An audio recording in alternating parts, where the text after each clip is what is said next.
Tudo que vejo em retrospecto é o caos da história, repetido de novo e de novo, reencenado, reinterpretado.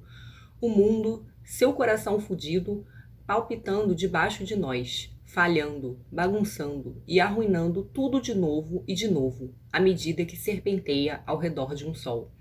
E no meio disso tudo, tribos, famílias, pessoas, todas as coisas bonitas desmoronando. Escombros, poeira, apagamento. Olá, seja bem-vindo ao canal Chaves de Leitura. No vídeo de hoje a gente vai conversar sobre Arquivo das Crianças Perdidas, da Valéria Luiselli. Essa foi uma leitura para o nosso projeto Ferrante Indica e foi também leitura conjunta com os apoiadores do canal. Eu discuti o livro com os apoiadores no domingo passado e foi uma discussão maravilhosa.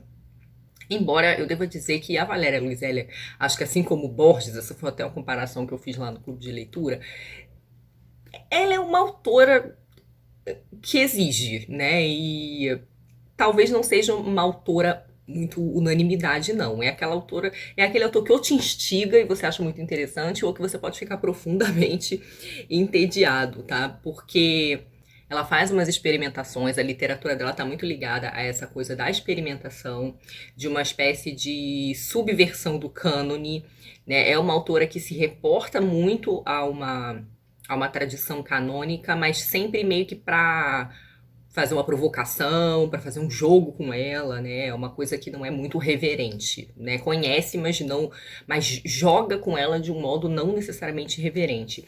Esse livro saiu em 2019, foi o primeiro romance que a Valéria escreveu em inglês. A Valéria Luiselli é uma autora mexicana e ela mora nos Estados Unidos. É uma pessoa que morou em vários países, ela era filha de diplomata, então ela teve essa experiência de viver em vários países, e em vários países pobres. Ela morou na África do Sul, morou na Índia, morou em Costa Rica. E alguns livros dela tratam dessa questão de ser imigrante. Ela até tem entrevistas falando sobre o interesse que ela tem em abordar essa questão da pessoa deslocada, da pessoa em exílio, em diáspora, e inclusive não dando nome a esses personagens, né? Ela fez a mesma coisa no Rostos na Multidão, que é um livro que também tinha personagens estrangeiros, eles também não tinham nome, e é o caso desse aqui. A gente tem 4 personagens que não têm nome, eles fazem parte de uma família, é um casal e os seus 2 filhos, que é um casal de crianças também. Esse casal, eles tiveram os seus filhos em outros relacionamentos e a mãe desse relacionamento é mexicana. Eles moram em Nova York, mas decidem fazer uma viagem em direção ao sudoeste dos Estados Unidos. Esse livro foi escrito muito sob o impacto daquela situação das crianças imigrantes que ficaram presas em centros de detenção, algumas delas presas em gaiolas, e da situação também, né, muito noticiada, do desaparecimento dessas crianças. Muitas crianças que vêm egressas de países da América Central, atravessam o México todinho e ficam retidas na fronteira com os Estados Unidos. A Valéria Luiselli ficou muito sensibilizada com essa história, ela trabalhou como voluntária, como tradutora voluntária, para traduzir, para fazer uma espécie de mediação entre os imigrantes, pessoas que estavam tentando regularizar a situação dessas crianças que estavam sendo atravessadas. Ela exerceu esse voluntariado, então, nos tribunais de imigração. E parte dessa experiência que ela faz vai estar aqui no livro. O livro tem um quê de autoficção. A Valéria Luiselli também fez uma viagem com a família dela de Nova York em direção ao sudoeste, que é o que vai acontecer aqui. Esse romance, ele é um road novel, né? Então ele é um romance que narra uma viagem de carro, que é essa viagem, então, saindo de Nova York e indo em direção ao sudoeste. E esse casal tem alguns objetivos com essa viagem. Eles se conhecem numa espécie de trabalho de documentação dos dialetos, dos idiomas falados em Nova York. Então eles fazem um trabalho de captação sonora, sabe? Da captação da paisagem sonora. O marido dela trabalha num sentido mais de gerar esses documentos, produzir, arquivar esses documentos. Ele seria um documentalista, né? Eles falam isso no livro. Enquanto que ela era jornalista, então ela seria uma documentarista, né? O trabalho dela já estaria mais ligado a uma tentativa de criar uma narrativa. Mas eles se conhecem nesse projeto aí de mapeamento dos idiomas e eles são colocados para trabalhar juntos, é assim que eles se conhecem e que acabam virando um casal. E aí eles se juntam, cada qual com um filho de um relacionamento anterior. Quando eles decidem fazer essa viagem, dá a impressão de que o relacionamento dele está começando a passar por uma crise. E o marido, ninguém tem nome, né? Então eu vou chamar assim, o marido, a mulher, a narradora, os filhos, enfim, a menina e o menino. O marido, ele decide se dedicar a uma pesquisa que ele queria fazer muito, que se refere aos Apaches, né? Ao povo Apache. E ao Jerônimo, enfim, aos últimos sobreviventes dentre os povos originários dos Estados Unidos. Então ele decide se dirigir para Cochise, para essas regiões onde esse pessoal viveu, onde eles morreram, enfim, que ficaria no sudoeste também. A mulher, por sua vez, ela acaba se envolvendo com uma dessas moças que ela conhece no processo de fazer pesquisa. Uma moça chamada Manuela, cujas filhas estavam vindo para os Estados Unidos, mas ficaram retidas e depois desapareceram. Então, ela pede à narradora, em princípio, uma ajuda com tradução. A narradora acaba se envolvendo com essa história, ficando emocionalmente envolvida também. E ela decide acompanhar o marido meio à revelia, porque ela estava fazendo esse trabalho de tradução voluntária no Tribunal de Imigração de Nova York, mas ela acaba decidindo segui-lo no seu plano de viagem e ver o que ela consegue descobrir lá pela região do Texas, no Arizona, enfim, o que ela pode fazer estando lá já mais realmente próxima da região da fronteira. E aí a gente vai acompanhando a convivência dessa família dentro desse carro durante essa viagem. O romance tem um ritmo muito peculiar, sabe aquelas viagens longas que demoram a passar, você não sabe quando você vai chegar, eles estão atravessando muitas vezes esses lugares que não tem nada, né? Então o romance, ele é um romance lento, ele tem um pouco esse tempo de que não passa, vamos dizer assim, essa sensação de tempo que não passa, mas ao mesmo tempo ele tem um tempo de espera. O que acontece é que a narradora, ela parece que está num tempo de espera em relação a algumas coisas. Ela quer contar essa história das crianças imigrantes, das crianças perdidas, dessas crianças que acabam se perdendo nesse processo de tentar entrar nos Estados Unidos, mas ela não sabe como contar essa história, né? Ela tem uns dilemas éticos em relação a como contar a história. Então, o livro, ele também ele tem um pouco desse tempo de espera, de tentar assentarem as ideias para que ela entenda o modo como ela deveria contar. Na página 92 e 93, por exemplo, ela diz assim: eu deveria saber a essa altura que o instrumentalismo aplicado a qualquer forma de arte é uma maneira de garantir resultados que são verdadeiramente uma porcaria. Material pedagógico ligeiro, romances moralistas para jovens adultos, arte enfadonha em geral. Hesitação profissional. Mas, pensando bem, a arte pela arte não é o mais das vezes uma exibição absolutamente ridícula de arrogância intelectual? Preocupação ética. E por que pensar que posso ou devo produzir arte com o sofrimento alheio? Preocupação pragmática. Eu não deveria simplesmente documentar como a jornalista séria que eu era quando comecei a trabalhar em produção de rádio e som? Preocupação realista. Talvez seja melhor manter as histórias das crianças o mais longe possível da mídia, porque quanto mais atenção uma questão potencialmente controversa recebe na mídia, mais suscetível está de se tornar politizada. E nestes tempos, uma questão politizada não é mais uma questão que exige urgentemente um debate engajado na esfera pública, mas sim uma carta na manga que partidos políticos usam de forma frívola como trunfo para levar adiante as próprias pautas. Preocupações constantes. A apropriação cultural, mijar na tampa da privada de outra pessoa. Quem sou eu para contar essa história? Microgerenciamento paranoico de políticas de identidade. Mão pesada, sou muito zangada, sou mentalmente colonizada por categorias branco-saxônicas ocidentais.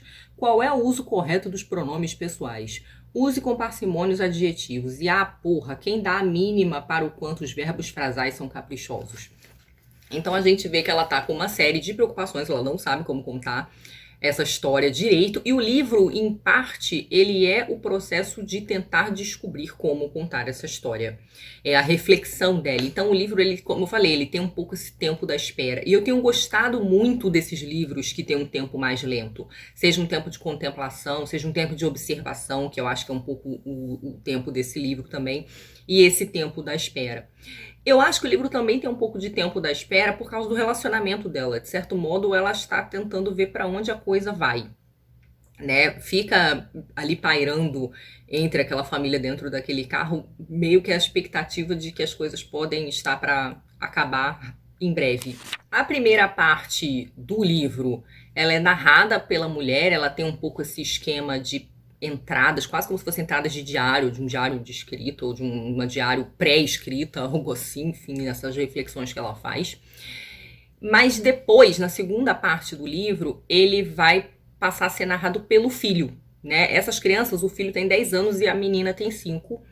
E o filho, então, vai começar a narrar. E tem uma coisa interessante nesse livro, porque ele é um livro que trabalha com a ideia dos ecos, né? Então, você tem esse casal que grava coisas, e nessa viagem que eles fazem, eles também gravam coisas. O processo de pesquisa do marido, por exemplo, com os povos apaches, envolve uma espécie de captação do ruído da memória, dos sons do resíduo, sabe? Então ele vai aos lugares onde os povos apaches passaram para filmar quais são os sons que acontecem ali agora, nesses lugares, porque esses lugares historicamente perderam certas coisas, mudaram, outras permaneceram, e ele vai lá meio que captar esse som do que ficou. É até interessante a percepção que as crianças têm do que ele está captando, porque elas não entendem direito o que ele está tentando captar. Por exemplo, o filho, num determinado momento, acha que ele está tentando captar o som dos fantasmas, mas ela também vai trabalhar muito a ideia do eco, né? O campo semântico do eco, ela vai explorando isso. No Rostos da Multidão, ela tinha trabalhado o campo semântico dos fantasmas, aqui ela vai trabalhar o dos ecos. Então, além desses ecos sonoros, existe os ecos culturais, literários. Né? Ela fala muito, por exemplo, sobre a voz, né? Existem momentos no livro que falam sobre essa coisa única da voz. A voz é uma coisa própria, é muito próprio de alguém, né? É uma coisa muito particular de alguém. E vão haver situações no livro sobre a captação desse registro específico. Existem também as vozes do passado, as vozes dos livros do passado, das histórias do passado. Naquela passagem com que eu abri o livro, ela fala um pouco sobre essa coisa da história que se repete, né? A gente vai percebendo que existe uma conexão entre o extermínio dos povos indígenas e as dificuldades dos imigrantes e refugiados, né? A Valéria Luiselli lança muita luz sobre essa situação política como uma espécie de guerra hemisférica, como uma espécie de descaso e exploração do norte em relação ao sul, de maneira geral, historicamente. Né, como os Estados Unidos, como um país que se vê muito civilizado e desenvolvido, não quer se envolver nos problemas de países do Sul, os quais ele explorou ou ajuda a explorar. E, por exemplo, no caso do México, invadiu, matou, tomou um monte de terra, matou um monte de povos originários, enfim, como se não quisesse fingir que não tivesse nada a ver com isso, né? Não se responsabiliza, não quer se misturar com essas pessoas também. E ela vai trazendo os ecos na literatura. O livro dela é um livro muito alusivo, ela alude a outros livros.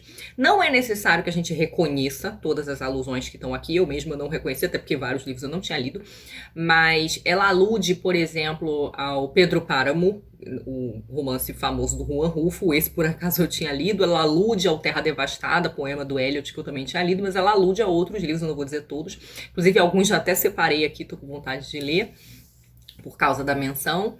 Mas ela vai aludindo a como a história da literatura se referiu a essas situações de fracasso da ideia de civilização, da exploração. Por exemplo, um dos livros que ela cita é o Coração das Trevas. Então, essa ideia, por exemplo, dos prejuízos da colonização, da exploração e desvalorização de outros povos, né, desse processo de xenofobia, do processo de viver uma espécie de inferno na Terra, de experiência infernal, de experiência de violência social, de caos social. Então ela vai pegando várias obras literárias e vai aludindo a elas de modo sutil no processo da fala da autora. Né? Existem aquelas coisas que a autora cita diretamente, mas também existem aquelas frases que ela vai botando na boca dos personagens como alusão. Não fica claro, mas depois a gente vai saber, porque ela vai fazer um epílogo e vai, né, contar um pouco, explicar um pouco mais melhor de onde vieram essas frases. Mas não há prejuízo na leitura do livro se você não pesca essas alusões, tá? Isso é só mais uma camada. E a Luizelli, ela é uma autora de camada. Ela é uma autora que trabalha muito essa ideia da dobra, da repetição, da representação. Ela vai encenar isso aqui no livro também. E esse livro, ele tem outras coisas para além da narrativa, da fala desses dois personagens, a mãe e o filho mais velho. Na viagem que eles estão fazendo, existem umas caixas no carro que eles levam, que são as caixas de cada integrante, né? As crianças têm umas caixas e os adultos têm umas caixas que estão com material ali de pesquisa, de consulta, enfim, documentos, livros, mapas. E o conteúdo dessas caixas está descrito no livro de maneiras, assim, bem interessantes, assim, como uma espécie de lista, sabe? Então ela vai fazendo... Eu vou tentar encontrar uma aqui. Ela vai colocando o conteúdo da caixa 1, o conteúdo da caixa 2. E aí a gente vai entendendo os livros que esses personagens estão lendo, que eles estão consultando. Por exemplo, aqui, caixa 4, né? Caixa 4. E aqui o conteúdo da caixa. Alguns desses livros ou desses materiais vão ser citados ao longo do livro, mas dentro do livro existe um outro livro que chama, e aí essa ideia novamente que eu tô falando da dobra, um livro que se chama Elegia para as Crianças Perdidas, e esse livro é um livro inventado pela Valéria Luiselli. Ela inventa uma escritora chamada Ella Camposanto, seria uma autora italiana, essa autora não existe. E esse Elegias para as Crianças Perdidas, ele tem a ver com a travessia de crianças que estão, não se sabe exatamente de onde para onde elas estão indo, mas elas fazem essa viagem em cima de um trem. E essa situação é muito parecida com a situação das crianças que tentam chegar à fronteira dos Estados Unidos. Elas também vão em cima de um trem, conhecido como La Bestia, algo assim. Então tem toda essa dobra aí das crianças perdidas da realidade, das crianças perdidas da ficção, das crianças perdidas do que está sendo narrado, que eles estão ouvindo as notícias do jornal. E aí vai haver outras camadas que eu não posso contar aqui no vídeo para não ser um mega spoiler, mas que vão se desenvolver de maneiras muito interessantes. Eu falei que o livro tem um ritmo assim mais lento, mais da observação e da espera, mas ele vai ter uma mudança na segunda parte. Muita coisa vai mudar quando o menino começa a narrar. E a gente vai perceber mais uma camada da ideia do eco, né? Quais são os ecos que chegam nessas crianças e como também essa ideia de eco vai acontecer com essas crianças, com esses dois filhos, que inclusive são ótimos. A Valéria Luiselli cria personagens, crianças, infantis maravilhosos. Eu já gostava muito do menino médio, do Rostos da Multidão, mas esses filhos aqui também são ótimos, em especial a filha mais nova. A menina é maravilhosa, ela tem umas tiradas excelentes. E essa segunda parte, ela vira uma espécie de aventura, o ritmo muda, o livro vai ficando mais tenso num outro sentido, porque assim, o livro ele tem uma tensãozinha assim, meio subjacente e melancólica, e essa tensão ela vai mudar nessa segunda parte, né? O livro vai ficar mais tenso, vão acontecer coisas mais sérias, mais perigosas. E aí o livro também entra numa coisa meio realismo mágico, num determinado momento. A Valéria criando essas situações que você não sabe definir exatamente de que ordem são. Isso tem um pouco também no Rostos da Multidão, outro livro dela. Aquela coisa meio indefinida, isso é real, isso é irreal, isso é delírio, isso é sonho, isso é verdade, isso não é. Mas que tem muito a ver com essas discussões que estão acontecendo ao longo do livro. Novamente, a dobra, o eco, né? Ela trabalha muito bem essa ideia. O livro também tem um linguajar muito poético. As metáforas que a autora usa são muito bonitas e ela também explora um pouco assim, a poeticidade da fala infantil, sabe? Aquela fala que não é, que ainda não tá, aquela percepção de mundo que ainda não tá automatizada. Então, em alguns momentos a poesia fica por conta das crianças tentando entender as coisas, elaborar as coisas. Para dar um exemplo de metáfora original, ela tem um determinado momento que ela tá falando dos filhos dela. Aí ela fala assim: menino e menina, dois indivíduos surpreendentemente distintos que muitas vezes consideramos como uma única entidade, nossos filhos. Suas brincadeiras são aleatórias, barulhentas, esquisitas, como um televisor sofrendo uma febre alta. Esse é um exemplo. Vou ler uma outra passagem que tem um pouco a ver com essa ideia do eco, né? Como ela explora de várias maneiras a significação em torno do sentido do eco. Em Papua Nova Guiné, Feld registrou pela primeira vez cânticos funerários de lamento e canções cerimoniais do povo Boçave no final dos anos 1970. E mais tarde compreendeu que os cânticos e lamentos que estavam coletando eram mapas vocalizados das paisagens circunvizinhas entoados do ponto de vista variável e abrangente de pássaros que sobrevoavam esses espaços. Então ele começou a gravar pássaros. Depois de ouvi-los por alguns anos, percebeu que o povo Bossave entendia os pássaros como ecos ou reverberações passadas, como ausência convertida em presença, e ao mesmo tempo como uma presença que torna audível uma ausência. Os Bossave emulavam sons de pássaro durante os ritos funerários porque os pássaros eram a única materialização no mundo que refletia a ausência. Então tem essa ideia do canto do pássaro como o som da ausência, que de certo modo parece que é o tipo de som que o marido está tentando captar. O livro, de certo modo, também tem um caráter ensaístico, então isso contribui para o ritmo do livro. Em vários momentos a autora coloca suas reflexões aqui, são reflexões muito boas. Eu separei um pedaço onde ela vai falar um pouco sobre o ato de documentar. E ela chega ela faz uma reflexão a partir de uma conversa que ela está tendo com o filho dela. O filho dela ganha de aniversário de 10 anos uma Polaroid, e várias das fotos que ele faz estão aqui no livro. Também tem esse jogo com a não ficção, com a autoficção, vamos dizer assim, no sentido de que várias cenas que são narradas, inclusive das fotos que os meninos tiram, estão aqui. Então tem algumas Polaroids no livro. Eu vou mostrar uma que eu gosto muito, que é da menina mais nova com tipo um chapeuzinho de vaqueira. Ela faz esse jogo interessantíssimo, porque várias das cenas que estão narradas no livro estão retratadas nas fotos. Não posso descrever muito, porque aí seriam uns spoilers importantes, mas vou ler essa parte, então, de documentar a partir do diálogo que ela tem com o filho dela. O menino está tentando entender como usar a câmera. O que eu tenho que fazer? Pergunta ele.